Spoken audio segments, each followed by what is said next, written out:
Hi there, I'm Nick. I work at Brink. I'm the newest technician here. This is my specialised Kenevo SL and I love it.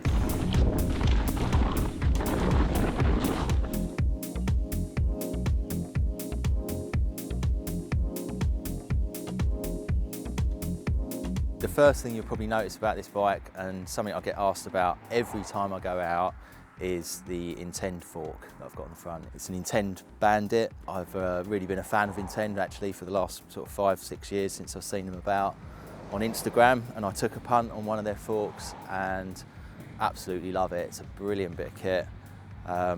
Being an upside down fork, it's like super supple because the seals are always in oil. I've just always loved upside down forks from having like shivers back in the day.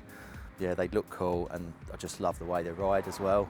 So I ride a size S3, I'm 5'10" and it's about right for me. I probably could upsize, but I find for a big travel bike it's just about playful enough in this size, so I really like that about it.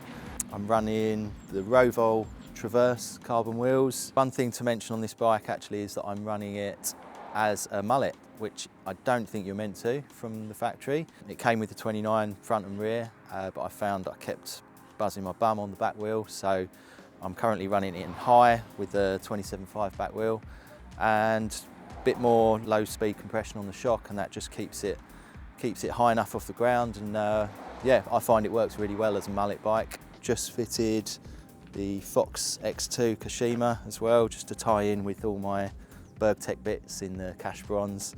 Schwalbe tyres, Mary and Hans Dampf on the back, which is a combo I've run for years, always really get on with them.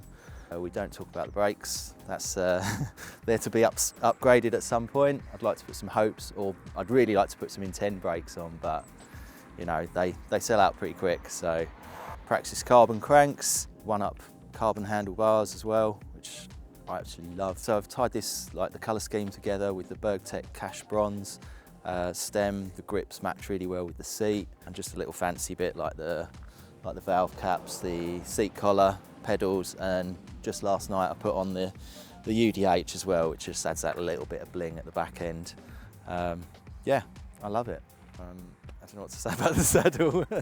It's, yeah, the saddle, some people hate it, some people love it, but I quite like it in the tan scheme. The only other thing I did on this bike was Invisi-framed it when I first got it, and it was actually the first Invisi-frame I ever did, so, and I'm doing plenty of them now at Brink. For me, an SLE bike, like I'm not a heavy guy and I don't mind pedalling, but I do love having the assistance up the hill. SLE bike for me is a no-brainer because it rides like a normal bike down the hill, but you get that assistance uphill, and to be honest, I've done 7 laps at Bike Park Wales on this, on eco, but it gets me up the hill and it's like, yeah, it's plenty of battery life for me and enough assistance. Like, more would be nice, but I don't really need it. So yeah, this is basically my one mountain bike now for everything. So yeah, that's my bike, my 2022 Kenevo SL. Let me know what you think.